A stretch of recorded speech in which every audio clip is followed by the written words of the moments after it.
Student, I hope everyone fine today.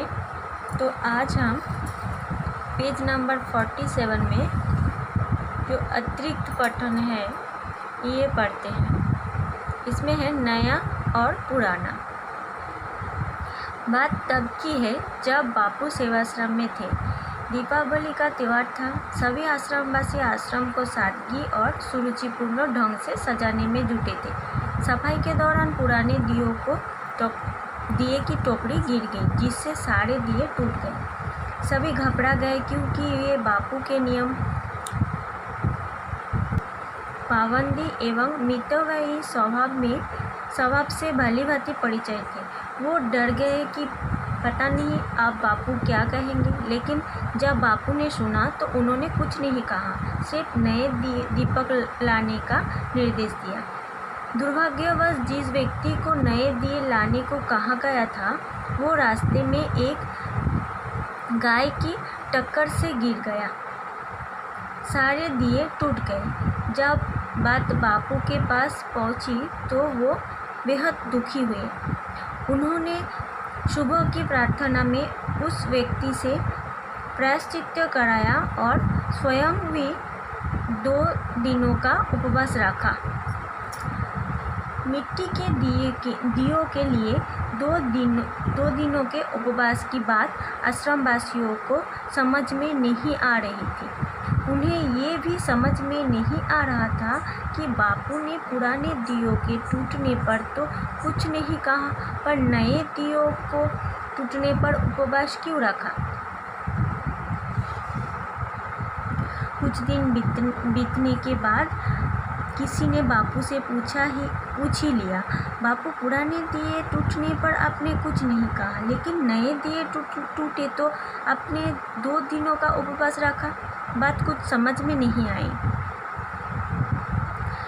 इस पर बापू मुस्कुराकर बोले, सवाल नए और पुराने का नहीं है, महत्वपूर्ण है उनके द्वारा निभाई जाने वाली भूमिका।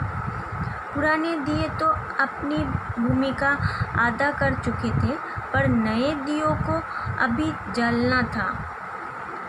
तेल बाती अपने भीतर समेटकर अंधकार दूर करना था, पर वो ऐसा ना कर सके। यदि व्यक्ति अपनी भूमिका पूर्ण करके जाता है तो ठीक, अन्यथा अपनी भूमिका निभाए बिना आप जीवन व्यर्थ करते हैं तो आपका आना और जाना दोनों व्यर्थ है। मुझे इसीलिए पुराने दियों के टूटने का उतना अफसोस नहीं हुआ, लेकिन नए दियों के टूटने पर बहुत दुख हुआ। तो बच्चों, ये आप लोगों को अच्छे से रीड करना है। ओके, नेक्स्ट हम आज 6 चैप्टर स्टार्ट कर रहे हैं। तो 6 चैप्टर में है 21वीं सदी का पर्यावरण। 21वीं सदी का पर्यावरण। देखिए, प्रकृति अपने वास्तविक रूप में बहुत सुंदर और स्वच्छ है, लेकिन मानव ने अपनी सुविधा और स्वार्थ के कारण उसे दूषित कर दिया है। प्रदूषण के बढ़ते खतरे को देखते हुए हमें संकल्प लेना होगा कि इस पृथ्वी को स्वच्छ रखने हेतु हम हर संभव कोशिश करेंगे। तो पहले हम लेखक परिचय पढ़ लेते हैं। पर ये है लेखिका गरिमा भाटिया का जन्म 3 नवंबर 1972 को कलकत्ता में हुआ था। आलेख और फिल्म समीक्षा लेखन के लिए प्रसिद्ध गरिमा जी मुख्य रूप से अंग्रेजी और हिंदी भाषा में लिखती है। इनकी मुख्य कृति है a naturalist guide to the birds of India, Pakistan, Nepal, Bhutan और श्रीलंका। आइए पढ़ते हैं इनकी लेख 21वीं सदी का पर्यावरण। बच्चों, ये कहानी बहुत लंबी है, तो इसीलिए मैं आप लोगों को शॉर्ट में समझा रही हूँ। तो ये पाठ में ये बोला जा रहा है कि प्रस्तुत पाठ के द्वारा भविष्य के पर्यावरण की स्थिति के प्रति चिंता दर्शाई गई है कि यदि समय रहते हमने अपने आप को नहीं सुधारा तो हमारी सुंदर धरती खतरे में पड़ जाएगी और सब कुछ दांव पर लग जाएगा। ज़रूरत है अपनी जीवन शैली और अपनी सोच में परिवर्तन लाने की। और एक उद्देश्य है ये पाठ का, बच्चों को पाठ में दिए गए उदाहरण द्वारा ये सरोकार उत्पन्न किया जाए कि अब खतरे की घंटी बज चुकी है, पर्यावरण के लिए गंभीर खतरा उत्पन्न हो चुका है। हमारे छोटे छोटे प्रयास भी इसकी रक्षा के लिए मददगार साबित होंगे। हमें अपनी जीवन शैली पर नज़र डालनी चाहिए कि हम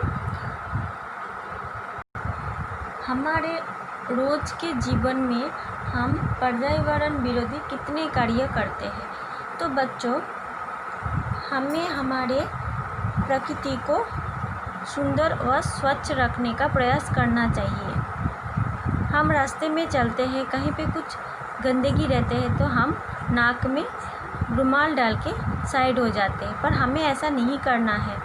हमें वो गंदगी उठा के साइड में या तो कचरे के डिब्बा में डालना है। हम अपने घर तो सुंदर और स्वच्छ रखते हैं, अपने घर के कचरा हम प्लास्टिक में डाल के बाहर फेंक देते हैं, पर हमें ऐसा भी नहीं करना चाहिए। हमें हमारा जो सब्जी का निकाला हुआ जाता है ऊपर का पदार्थ, तो हमें सब्जी का वो छिलके हमें अलग से रखना है। हम उससे खाद भी बना सकते हैं, तो हमारा पेड़ पौधे का भी उससे अच्छा होता है।